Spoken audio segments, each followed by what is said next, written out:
This is a continuation of the last class, leprosy. Today we will deal more about the Lepra reactions. Remember, in the last 10 years question from West Bengal, most questions of leprosy is from today's class, the Lepra reactions. But before that, I will show you what are the different body organs that are affected by leprosy, how are they affected. Come to the nose. I told you the nose is one of the most fast organ to be involved.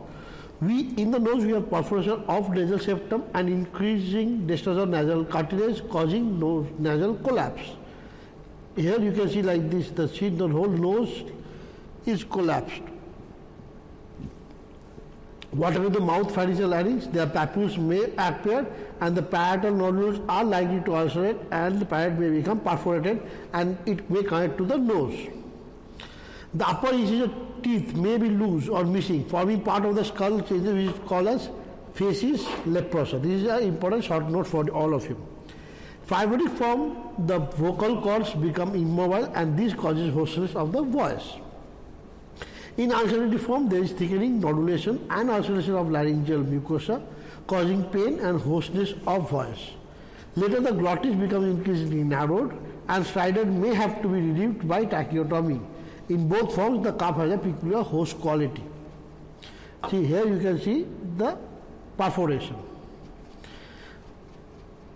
Eyes, the anterior structure of the eyes may commonly involve, leading to punctate keratitis. Not so important.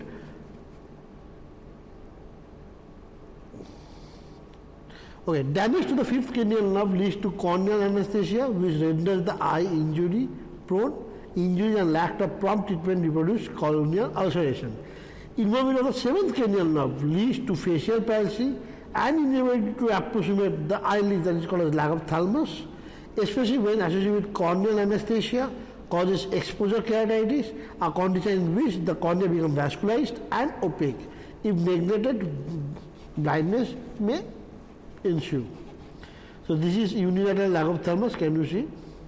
The eyes are not being closed. Eye with bilateral lack of thalamus and corneal opacities. This is iridocyclitis and corneal opacities are seen. Bones, periosteum of the bones of forearm or lower legs. Bone damage is confined to the hand, feet and skull. In hand, the distal phalanges undergo slow atrophy and absorption and the fingers shorten. After disappearance of terminal pharynx, middle and the proximal phalanges may undergo a similar atrophy in turn, but metacarpals and carpal bones are spared. In the feet, the atrophy changes occur in the phalanges, metatarsal and tarsal bones. Now what happens in the distal part of the finger, the bones becomes atrophy and it becomes sharp, and it is like, that is called as penciling or the sharp candlestick appearance, and then it becomes absorbed and the finger shortens. One of the factors responsible for this is repeated trauma, impaired blood supply, impaired nerve supply, deposition of the leprosy bacilli in the bones, and in males generalized bone osteoporosis may be due to testicular atrophy and defective production of testosterone. Disease osteoporosis may also be there, osteomyelitis may be there. In the skull, two pathological changes are seen, that is, one is atrophy of the anterior nasal spine and of the maxillary alveolar process. The former contributes to the nasal collapse and the latter causes loosening or loss of the upper central incisor teeth or all of the four upper incisors, and these two skull changes have been given the name as facies leprosa. See, here is a leonine facies. Testis may lead to atrophy. Kidneys can lead to glomerulonephritis, amyloidosis, interstitial nephritis, pyelonephritis and renal tumors. You just need to know the names. Muscles can lead to, there is no much possible, usual disuse atrophy. Okay. Now, I will mainly show you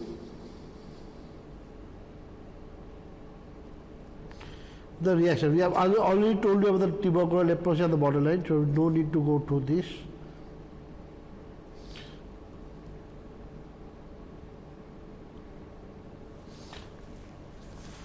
Okay, here is the main.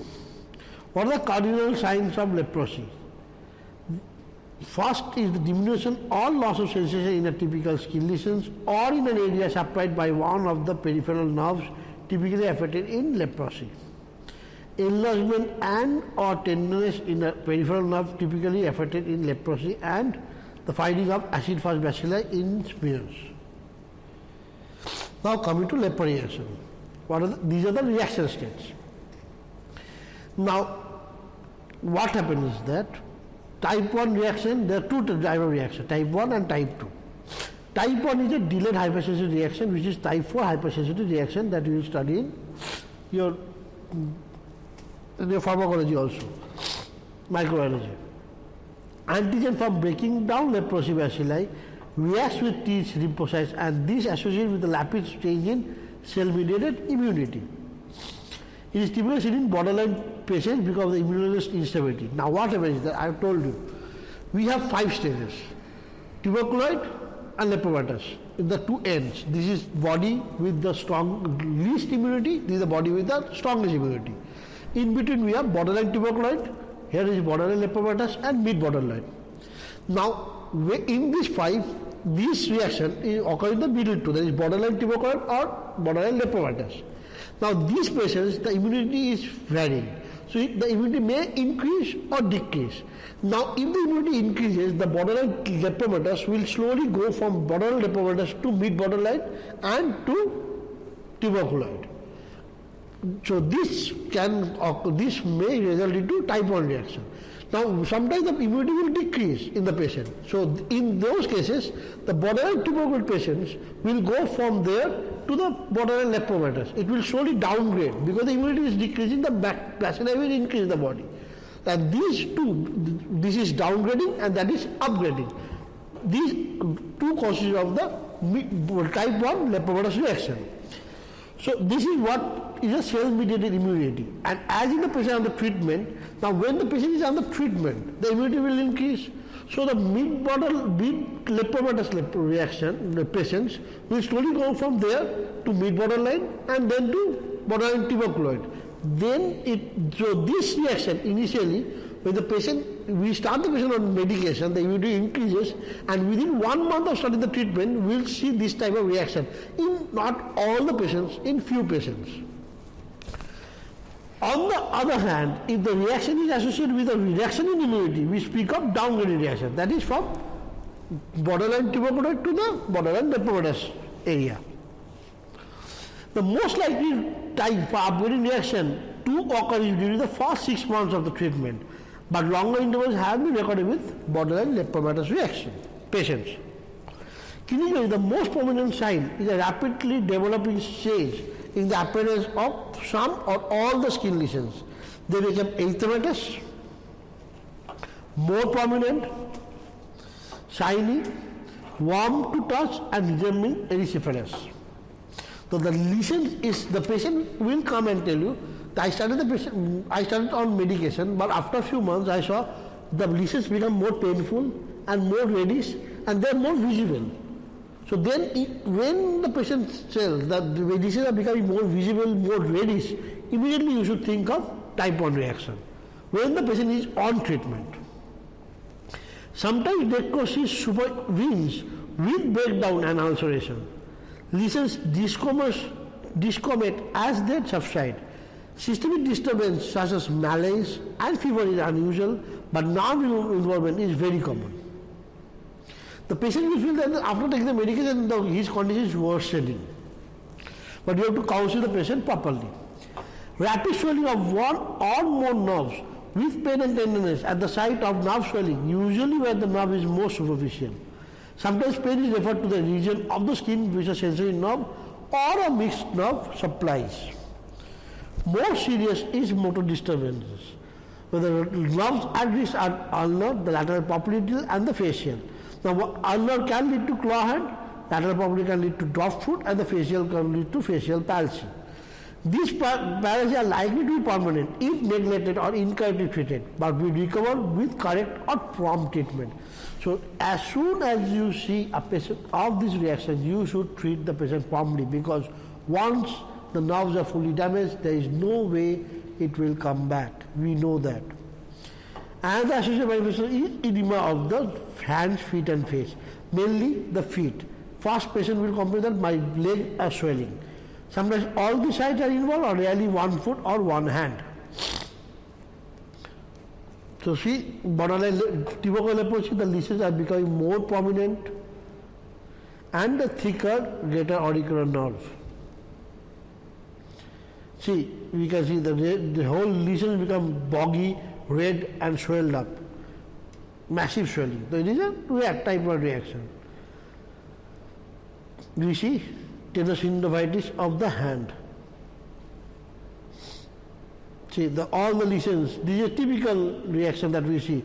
It will become reddish and it doesn't look like leprosy at all. It will reddish, it will be swelling up, but you can see the ear reddish and it is swelling up. Something like lot of edema is all around. This is actually because the body is fighting against body is fighting against the reaction and all the bacteria are come out. The type 1 leper reaction. Okay. Now, what is type 2 reaction? Now, type 1 reaction is mainly the upgrading also because once you give them drugs, the bacteria is killed. Now, when the bacteria are killed, the antigens formed inside the bacteria, they are released suddenly, and the body is unable to fight against that, and hence we have the reaction.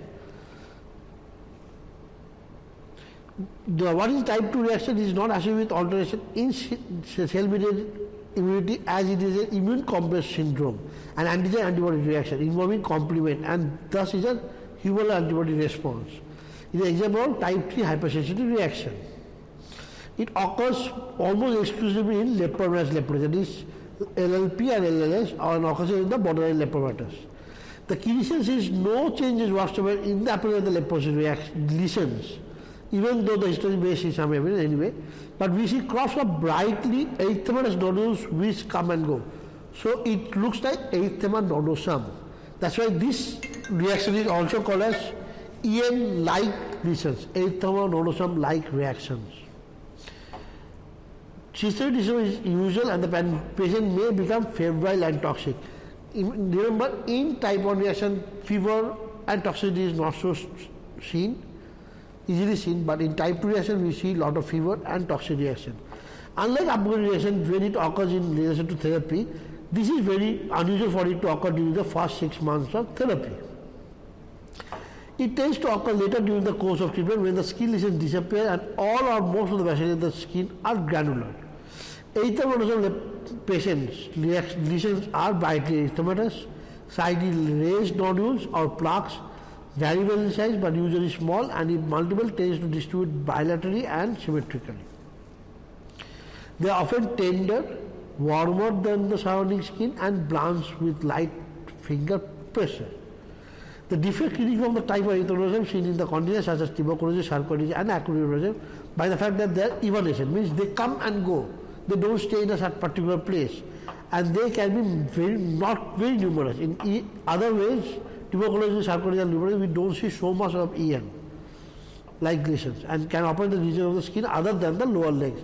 In tuberculosis or sarcoidosis, we see EN mainly in the lower legs. When they fade, they leave a bluish stain in the skin. When EN lesions are numerous, that means the body immunity is very less, and then there will be no fever or malaise. In type 2 reaction, ENL lesions may become vesicular or bullous and break down. That is called as erythema necroticans. Often there is edema of the face, hands and feet. Any of the following symptoms may be there with ENL-like reaction, that is fever and malaise, nerve pain, periosteal pain, especially in the tibia, that is bone pain, muscle pain, myositis, pain and swelling in the joints, rhinitis, epistaxis, acute iriditis, painful dactylitis, swollen and tender lymph nodes, acute epidermodymocarditis and proteinuria. A painful nerve tongue will be swollen and tender on palpation. Bone pain is usually confined to the tibia and there is sometimes executive tenderness and a boggy feel when palpated. Iritis may be unilateral or bilateral, and it may be mistaken for conjunctivitis. Epidermolysis may be unilateral or bilateral, and the testis being swollen and acutely tender. Protein and red blood cells in the urine are likely to manifestations of acute glomerulonephritis. Other evidences of humoral antibody production can be found in positive test for antibodies, such as RA factor and ANA factor. Factors known to precipitate type 2 reaction is concurrent infections, injury, surgical operations, physical stress, mental stress, protective immunization, strongly positive mount to test, pregnancy and parturition, uses of potassium iodide and of anti-leprosy drugs. So this is deep-seated EN-like lesion in the hands. And this is necrotic. We can see a lot of necrosis of the when the EN lesions break down. See EN-like lesions, deep-seated. We will feel that it is from deeper part of the skin. See, properly, painful EN-like lesions. Now coming to the test. What are the tests that we can do? Well, we can do the Lepra test, the skin smears, the nasal smear and the nose blows. Skin smears, yes, last day only I had a leprosy patient in our clinic. I have taken the video because I did the skin smears myself. In the next class I will show you the videos of me doing the skin smears. We can do obviously skin biopsy. Nerve biopsy is not done by us, by a surgeon. Histamine test, sweat test, ELISA and PCR. Okay, now we will come to the treatment of the leprosy. But before that, I think you should understand what are the basic, how to diagnose a basic case of leprosy patient when it comes to the clinic. And in a leprosy patient, proper detailed history and observing the patient itself is more than enough to diagnose the patient. See the patient properly, compare that site involved with the contralateral site of the body, whether there is sweating is less, whether it's a little bit more shiny, whether the hair is lost in that part. Feel it with the tip of a needle to find out whether she can feel it. Use a hot and cold test tubes to feel whether the temperature patient is able to differentiate between the hot and cold part temperatures from that part of the skin, and clinically only you can diagnose the patient. And to confirm it, skin smear is more than enough. Sometimes in borderline tuberculosis and tuberculosis patients, skin smear you will come as negative. So for these patients, skin biopsy can be done, or simply by observing the patient only, we will start the patient on empirical anti-tuberculosis drugs. Now coming to the chemotherapy proper, this is one of the most important drugs, that is dapsone. This acts by inhibiting folate metabolism of Mycobacterium leprae. The dosage sticks to 10 mg per kg body weight per week. Adults over 50 receiving 100 mg per day, while those under 50 receive 50 mg. So mainly, remember 100 should be given for more than 50 kgs per day. What are the signs of dapsone? Hemolysis, methglobinuriae, agranulocytosis, thrombocytopenia. Effective one most important is dapsone-like reaction that I will teach you. A sensitive reaction to dapsone is rare and takes the form of symmetrical maculopapular rash spreading the face, and it fosters that the hypersensitive reactions are rarer, which includes exfoliative dermatitis, toxic epidermal necrosis and SJS. But dapsone syndrome can be seen. Fixed dilation sometimes be seen, and peripheral neuropathy. Second drug that you need to know is clofazimine, that is orally is 300 to 50 mg per week. Preferably administered a daily capsule of 50 mg. Daily dapsone 100 mg every day, clofazimine 50 mg every day. Side effects is red to brown pigmentation of the skin and conjunctiva with darkening of the skin lesions to slate grey or black. Red colors of the urine, stool, sputum, sweat and tears of all the body secretions. Red color discolorization. Dryness of the skin, particularly the forearms and lower legs, which may progress to typical ichthyosis. irritation or burning or discomfort in skin lesions, GI disturbance such as usually insignificant. So can you see ichthyosis? The skin looks dry.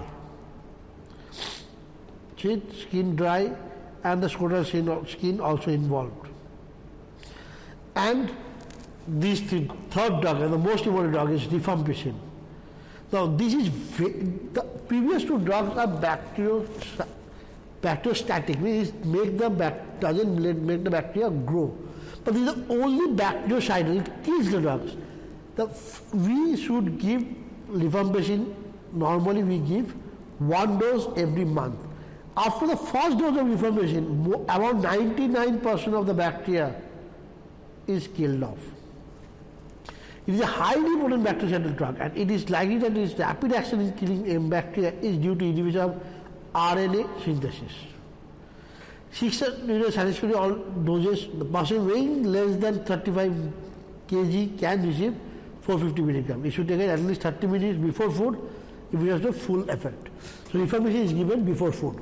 Now how? Okay, anyway, I'll tell you about that later. Mild effects consist of red coloration of the urine, transient rash, GI symptoms, drowsiness, weakness, and dizziness. Serious side effects are uncommon, and it may include hepatitis, thrombocytopenia, psychosis, osteomalacia, and hypersensitive reactions. We sometimes have flu-like syndrome, which lasts for 1 to 2 hours after each treatment. Now, this is what you should know. That is the MBT according to WHO. Now, how to remember? It's very easy to remember, I'll tell you. Rifampicin 600 mg once a month. So the patient will go to a center, leprosy center, and in front of the supervisor, he should be given 600 mg of rifampicin before taking in an empty stomach. Half an hour after that, he eats something and then takes dapsone 100 and clofazimine 300 mg. Now, how to remember? Dapsone is 100 all throughout. Rifampicin is half of rifampicin dose. The 600 is clofazimine 300, half of the dose.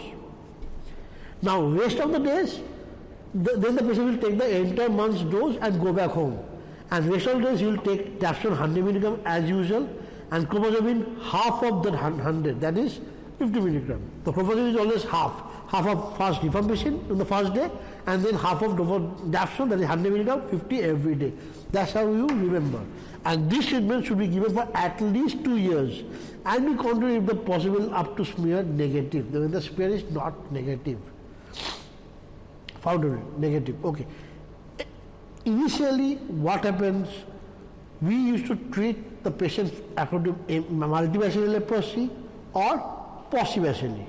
Nowadays, we treat every leprosy patient as multibacillary. We don't treat the patient as possibacillary, because we have found out that WHO treatment guidelines for leprosy is very, very inadequate. Okay, in this possibacillary, the treatment is over a 6 months period, not 2 years, in possibacillary.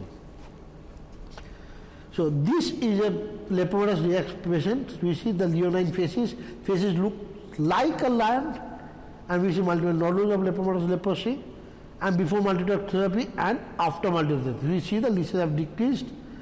Okay, obviously nose nasal bridge is collapsed. It will remain collapsed until we do a corrective surgery later on. And we see some nodules are seen in the hand still, but we will continue the treatment until everything vanishes. Okay, these are some treatment by massage oil and all. The reconstructive therapy and all, I will treat you later. But we should remember the treatment, normal treatments. These are the reconstructive treatment. You don't need to know this much. But I will, in the next class, I will teach you about the treatment for the reactions. Treatment for reactions is totally different from what we give in normal leprosy treatment. For that, I will make another slide and show you. And in next class, I'll also show you how to do the slit skin smear. Okay, I hope the class is you have understood all the things that I have taught you. And thank you. We'll meet in the next class.